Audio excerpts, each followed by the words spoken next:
नेकियों से बदल देता है। अल्लाह इतना बड़ा रहीम और करीम है। कोई तौबा करने वाला तो हो, वो बड़ा रहीम और करीम है, मगर ये है कि हम उसकी तरफ मुतवज्जे ही नहीं होते, अपने गुनाहों की माफी ही नहीं मांगते। मेरे भाइयों, हम अपनी मुसीबतों और अपनी परेशानियों का इलाज और हल अल्लाह को छोड़ करके तलाश करते हैं, और ये मुश्किल है, ये नामुमकिन है। अल्लाह की तरफ मुतवज्जह होना होगा, अल्लाह से माफी मांगनी पड़ेगी, अपने गुनाहों से तौबा करना पड़ेगा। और अल्लाह तो इतना रहीम और करीम है मेरे भाइयों कि बड़े बड़े गुनाहगारों के गुनाहों को अल्लाह तबारक व तआला ने माफ फरमा दिया है।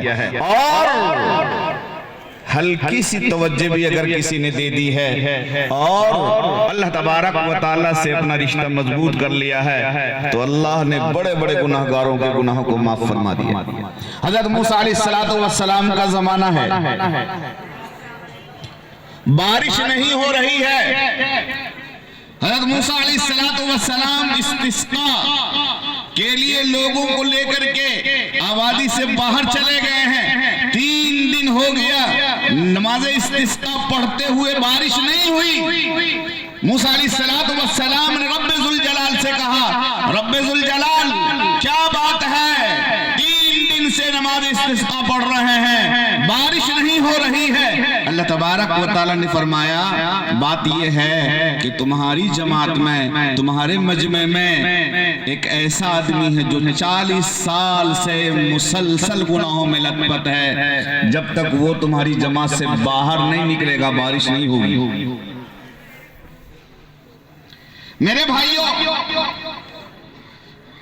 उसके थोड़ी ही देर बाद बारिश शुरू हो गई। मूसा अलैहिस्सलातु वस्सलाम ने अल्लाह तबारक व तआला से पूछा, रब्बे जुल जलाल, तू तो ये कह रहा था कि एक आदमी की वजह से बारिश रुकी हुई है, और वो आदमी 40 साल से मुकम्मल और मुसलसल गुनाहों में लथपथ है, अभी तो कोई हमारी जमात से निकला भी नहीं, फिर बारिश कैसे शुरू हो गई? अल्लाह तबारक व तआला ने फरमाया, जिस आदमी की वजह से बारिश रुकी हुई थी उसी आदमी की वजह से बारिश शुरू हुई है।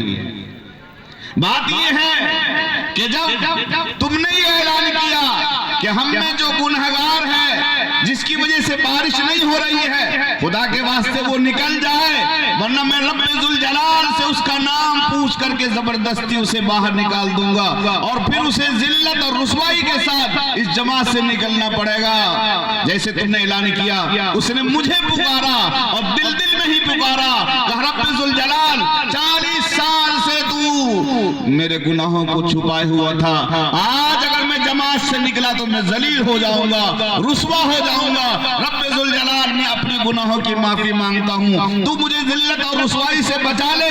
रब्बे जुल जलाल मैं तेरा ही बंदा हूँ, और मुझे ये यकीन है कि मैं अकेला गुनाहगार हूँ, मेरे जैसे गुनाहगारों से इस पूरी जमीन भी भर जाए तब भी तेरी अजमत पर कोई फर्क नहीं पड़ेगा। ए अल्लाह तो हमें माफ फरमा दे, जिल्लत और रुसवाई से बचा ले। जैसे ही उसने मुझे पुकारा और मेरी तरफ मुतवज्जे हुआ, मैंने फौरन उसके गुनाहों को माफ कर दिया और बारिश शुरू हो गई। इसलिए मेरे भाइयों, हमें अल्लाह की तरफ मुतवज्जे होना चाहिए, अपने गुनाहों की माफी मांगनी चाहिए। अगर हम माफ कर लेंगे, अल्लाह हमें अपना बना लेगा, अल्लाह हमें अपना बना लेगा। मायूसी नहीं है, तौबा का दरवाजा खुला हुआ है। मेरे भाइयों, तौबा का सिलसिला अभी अल्लाह तबारक व तआला के यहाँ काबिल अफ़्व है, अल्लाह की तरफ मुतवज्जे हो जाए। ये ना सोचें कि जिंदगी का बहुत बड़ा हिस्सा गुनाहों में गुजर गया, अब तौबा करके क्या करेंगे। याद रखिए, सहाबाए किराम रिज़वानुल्लाह तआला मजमईन जो सहाबी बने हैं, जिसके बारे में अल्लाह, जिनके बारे में अल्लाह तबारक व तआला ने कुरान करीम में कहीं फरमाया उलाइका हुमुस सादिकून, कहीं फरमाया उलाइका हुमुल मुफ्लिहून, कहीं फरमाया उलाइका हुमुस सालिहून, और यहाँ तक फरमा दिया रज़ियल्लाहु अन्हुम व रज़ू अन, कि वो अल्लाह से राजी हो गए और अल्लाह उनसे राजी हो गया। मेरे भाइयों, वो सहाबाए किराम कोई माँ के पेट से सहाबी बन करके नहीं आए थे। इसी दुनिया में आने के बाद किसी को ईमान की तौफीक 20 साल के बाद, किसी को 30 साल के बाद, किसी को 40 साल किसी को 50 और 60 साल के बाद ईमान की तौफीक मिली, लेकिन जब ईमान की तौफीक मिली है, अल्लाह की तरफ मुतवज्जे हुए हैं, अल्लाह के बन गए हैं, तो अल्लाह तबारक व तआला ने पिछले सारे गुनाहों को माफ फरमा दिया। चाहे उनकी सारी जिंदगी शराब कबाब में गुजरी हो, कत्ल क़िताल में गुजरी हो, बुत परस्ती में गुजरी हो, शिर्क में गुजरी हो, अल्लाह ने तमाम गुनाहों को माफ फरमा करके उन्हें रज़ी अल्लाहु अन्हुम व रज़ू अन्हु का खिताब अता फरमा दिया। तो मेरे भाइयों, हम क्यों मायूस हों? हमें मायूस नहीं होना चाहिए। अब भी वक्त है, तौबा का दरवाजा खुला हुआ है। अब भी अगर हम सच्चे दिल के साथ अल्लाह की तरफ मुतवज्जे हो जाएंगे, अपने गुनाहों की माफी मांग लेंगे, अल्लाह माफ फरमा देगा। एक मर्तबा जनाब मुहम्मदुर रसूलुल्लाह सल्लल्लाहु अलैहि वसल्लम अपने काफिले के साथ किसी जगह खेमाजन थे। एक चरवाहा जो बकरियां चरा रहा था, उसने एक सहाबी से कहा, तुम कौन लोग हो, कहाँ जा रहे हो? वो कहने लगे कि हम ईमान वाले हैं और अल्लाह के हुक्म को पूरा करने के लिए जा रहे हैं। उसने पूछा कि तुम्हारा अमीर कहाँ है? लोगों ने बताया कि वो फला खेमे में है। वो आप सल्लल्लाहु अलैहि वसल्लम के पास पहुंच गया। आप सल्लल्लाहु अलैहि वसल्लम से पूछा कि आप कौन हैं, कहाँ जा रहे हैं, क्या मिशन है? आप सल्लल्लाहु अलैहि वसल्लम ने फरमाया कि मैं अल्लाह का रसूल हूँ, अल्लाह का हुक्म पहुँचाने के लिए, मुझे अल्लाह तबारक व तआला के हुक्म को नाफिज करने के लिए और अल्लाह का पैगाम लोगों तक पहुँचाने के लिए हम लोग यहाँ खेमजन है और यहाँ से जा रहे हैं और फला कबीले से हमारा तकाबुल है। कहा क्या की दावत क्या है? आप सल्लल्लाहु अलैहि वसल्लम ने फरमाया कि मेरी दावत यह है कि तुम इस बात का दिल से तस्दीक और जबान से इकरार कर लो कि अल्लाह के सिवा कोई इबादत के लायक नहीं और मैं अल्लाह का भेजा हुआ रसूल हूँ। उसने कहा कि अगर मैं ऐसा कर लूं तो फिर क्या होगा? तो आप सल्लल्लाहु अलैहि वसल्लम ने फरमाया तुम मोमिन हो जाओगे। कहा कि मेरी क्या हैसियत होगी? आप सल्लल्लाहु अलैहि वसल्लम ने फरमाया कि तुम हमारे भाई बन जाओगे। कहा कि मेरे जैसा आदमी चरवाहा जिसके जिस्म से बदबू आ रही है उसको आप भाई बना लेंगे? आप सल्लल्लाहु अलैहि वसल्लम ने फरमाया कि हाँ, तुम हमारे भाई बन जाओगे।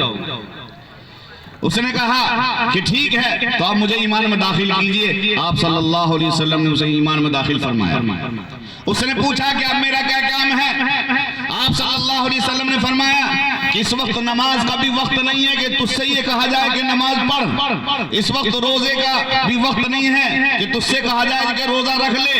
तू साहिब निसाब नहीं है कि तुझसे ये कहा जाए कि ज़कात अदा कर। अब तो एक ही काम है और वो है इलाए कलिमतुल्लाह और जिहाद फी सबीलिल्लाह। उसके लिए हम जा रहे हैं, उसमें तो हमारे साथ शरीक हो जा। उसने कहा कि जो इसमें शरीक होगा या तो वो ये मर जाएगा या फिर वो फतह याब होगा। अगर मैं मर गया तो मेरी क्या हैसियत होगी और अगर मैं जिंदा रहा तो मेरी क्या हैसियत होगी? आप सल्लल्लाहु अलैहि वसल्लम ने फरमाया अगर तू बाकी रहा तो गाजी और अगर तू मर गया तो शहीद। उसने कहा शहीद अगर मैं हो गया तो मुझे क्या मकाम मिलेगा? अल्लाह के रसूल सल्लल्लाहु अलैहि वसल्लम ने फरमाया कि अल्लाह तबारक व तआला तुझे ऐसी जन्नत में दाखिल फरमा देगा जिसके नीचे नहरें जारी होंगी। और आप सल्लल्लाहु अलैहि वसल्लम ने जन्नत की कुछ खुसूसियात बयान। उसने कहा कि मेरे जैसा आदमी जो जिसके जिस्म से बदबू आ रही हो, जिसके फटे पुराने कपड़े हो और जो जंगलों की खाक छानता हो, ऐसा आदमी को इतनी अच्छी जगह अल्लाह भेज देगा। अल्लाह के रसूल सल्लल्लाहु अलैहि वसल्लम फरमाया कि हाँ, अल्लाह तुम्हें जन्नत में दाखिल फरमा देगा और तुम्हारे जिस्म की बदबू को खुशबू से बदल देगा। उसने कहा कि ठीक है, मैं आपके साथ जंग में शरीक होने के लिए तैयार। अल्लाह के रसूल सल्लल्लाहु अलैहि वसल्लम ने फरमाया पहले जो ये बकरियां हैं, जिनकी बकरियां वहां तक पहुंचा दो और उसके बाद फिर हमारे साथ शिरकत करना। मैं अपनी बात बहुत मुख्तसर कर रहा हूँ। उसने कहा कि जिनके पास जिनसे आपका तकाबुल है ये उन्हीं की बकरियां हैं। आप सल्लल्लाहु अलैहि वसल्लम फरमाया लेकिन तुम्हारे पास ये अमानत के तौर पर है, पहले अमानत वापस करके आओ, वो हमारा मामला और उनका मामला है, तुम्हारे ऊपर जिम्मेदारी ये है कि तुम उनकी अमानतें अहले मालिक तक पहुंचाओ। वो पहुंचा करके आया और फिर वो मेरे भाइयों आप सल्लल्लाहु अलैहि वसल्लम के साथ शरीक जिहाद रहा और उसे शहादत हासिल हो गई। जब मामला खत्म हुआ, अल्लाह के रसूल सल्लल्लाहु अलैहि वसल्लम ने सहाबा किराम से पूछा कि जाओ मैदान में जाकर के देखो कोई हमारा आदमी तो नहीं है। सहाबा किराम गए, वापस आ गए, कहने लगे कि हमारा आदमी तो कोई नजर नहीं आया, अलबत्ता एक आदमी पड़ा हुआ है। बहुत सी बातें इशारतन की जा सकती है, इसलिए मैं उसे इशारे में बता रहा हूँ। आप सल्लल्लाहु अलैहि वसल्लम खुद तशरीफ ले गए, देखा तो वही आदमी। अल्लाह के रसूल सल्लल्लाहु अलैहि वसल्लम ने उसका सर अपने रान पे रखा और फरमाया कि अल्लाह तबारक व तआला ने तुझे बख्श दिया और तेरे जिस्म के खुशबू बदबू को खुशबू से बदल दिया है और मैं तेरा हश्र जन्नत में देख रहा हूँ। एक नमाज नहीं पढ़ी, एक रोजा नहीं रखा, ज़कात नहीं दिया, मेरे भाइयों हज नहीं किया, लेकिन अल्लाह की तरफ मुतवज्जह हो गया और तौबा का दरवाजा बंद होने से पहले मुतवज्जह हो गया, अल्लाह तबारक व तआला उसे जन्नत में दाखिल फरमा दिया। तो हम क्यों मायूस होते हैं कि हमने इतने दिन गुनाहों में गुजार लिए, हमारी उम्र इतनी हो गई। मेरे भाइयों तौबा का दरवाजा खुला हुआ है, अब भी अल्लाह के सामने मुतवज्जह हो जाओ, अल्लाह से माफी मांग लो, अल्लाह के सामने तौबा कर लो, अल्लाह के सामने रो लो, गिरा लो, अल्लाह तबारक व तआला माफ फरमा देगा कि वो माफी का वादा कर रहा है। मेरे भाइयों और अगर हम रो लेंगे मालूम है कितनी बड़ी बात हो जाएगी। अल्लाह के रसूल सल्लल्लाहु अलैहि वसल्लम ने फरमाया कि अगर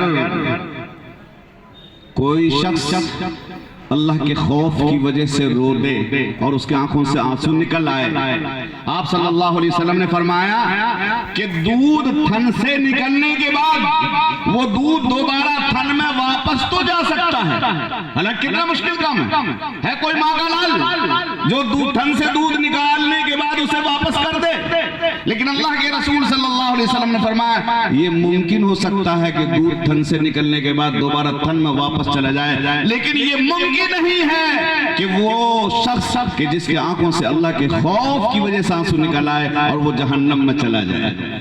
इसलिए मेरे भाइयों अल्लाह के सामने रोना आज मौका गनीमत है, अल्लाह के सामने रोना आज अपना मामला साफ कर लें, अल्लाह तबारक व तआला जरूर हमारी तौबा को कबूल फरमाएगा, कहने सुनने ज्यादा अमल की तौफीक अता फरमाए। व आखिरु दावाना अनिल हम्दुलिल्लाहि रब्बिल आलमीन।